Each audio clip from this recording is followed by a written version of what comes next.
Most people navigate life by fairness, waiting for a reward that never comes. But in the real world, your morality is a map others use to navigate you. If you're waiting for fairness, you've already lost. They seek ownership of your attention, your emotional rhythm, your stability. The most dangerous adversary holds up a mirror. Once they see who you are, they inhabit you. Your reactions become their tools. Your predictability becomes their map. True hostility is a calculus. A provocation is a measurement. Your emotion confesses your vulnerabilities. When you become legible, you cease to be a threat. You become a resource. Power belongs to those whose inner mechanisms remain shrouded. When opponents can anticipate your moves, resistance is irrelevant. This is how most people lose, believing they're navigating while being piloted.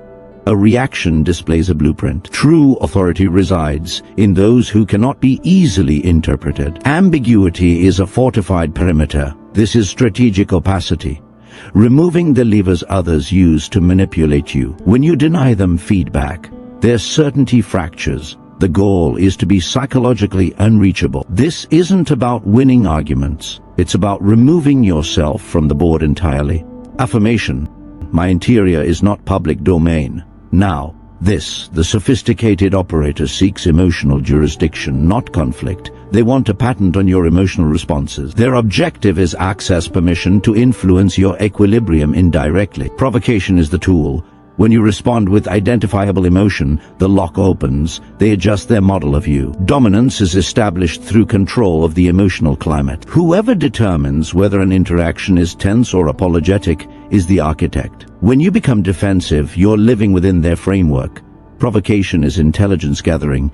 Anger reveals values. Forced calm reveals insecurity. These data points form a schematic. Human needs for coherence, respect, fairness, these are entry point. The adversary introduces stimulus, and you complete the circuit. Control is exercised through rhythm. Who breaks silence first? Who demands urgency?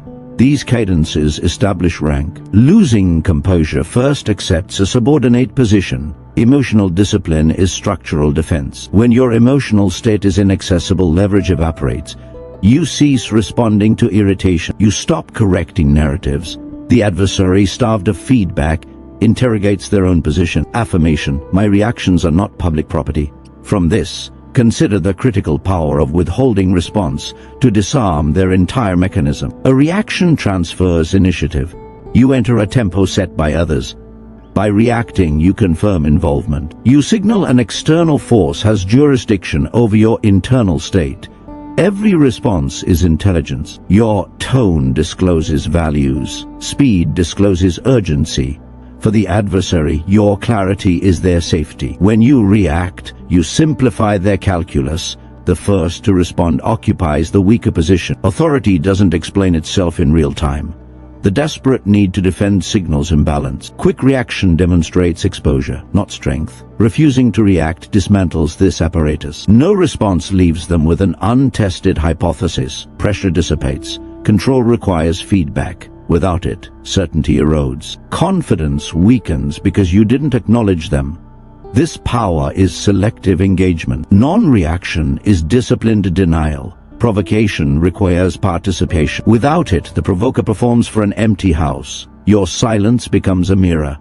They project their own fears onto it. Opponents defeat themselves when deprived of clarity. Withholding reaction preserves internal sovereignty. Action flows from intention, not impulse.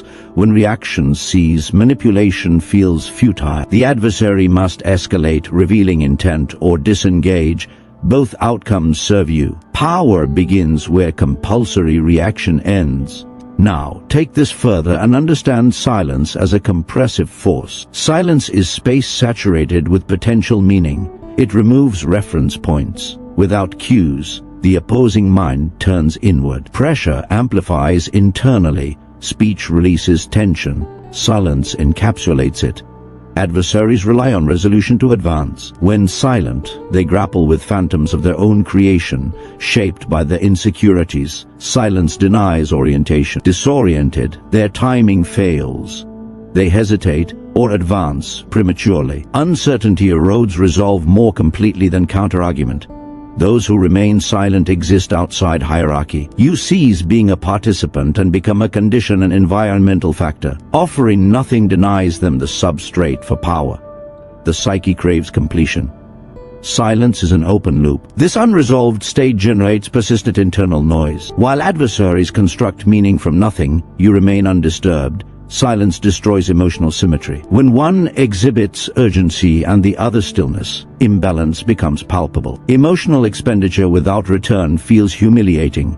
Strategic silence is a formidable position, present without being available, visible without being legible. It presents no surface area to assault.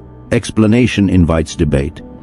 Silence invites projection. In their projections, they reveal their inner landscape. You gain intelligence without disclosing anything. When silence becomes consistent, it alters social physics. Your stillness becomes a reference point. This is psychological gravity. It commands attention. Silence protects timing. Words commit you.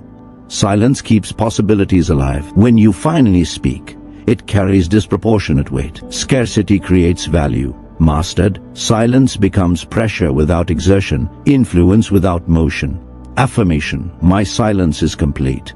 Consider, then, the mastery of tempo to dictate reality. Whoever controls the clock controls behavior. Urgency is manufactured to compress judgment and force premature commitments. Accepting another's haste surrenders agency. Adversaries accelerate tempo to restrict options. Speed benefits those who prepared earlier. Deliberate intention cannot be hijacked. Delay is strategic disruption. It shatters expectations based on anticipated response windows. They are forced to wait. Waiting transfers emotional weight onto them. Anticipation breeds tension. Asymmetry in time establishes hierarchy. Those comfortable waiting broadcast independence. Those demanding immediacy reveal need. Need is vulnerability. Refusing imposed urgency destabilizes plans. Strategies remain in suspense. As time expands, emotional investment increases. Longer waits increase craving for resolution. That craving is leverage. Prolonged pause followed by measured action creates disequilibrium. The response signals thought, not reflex. Disregarding artificial timelines redefines stakes. Potential loss becomes theirs. Patience allows others to reveal themselves completely before you move. Waiting preserves optionality. Immediate action locks you into a fixed context. Delay keeps position fluid. Those who moved early chain themselves to defending an initial choice. Sovereign individuals arbitrate timing. Controlling time neutralizes manipulation at its root. All manipulation requires synchronization.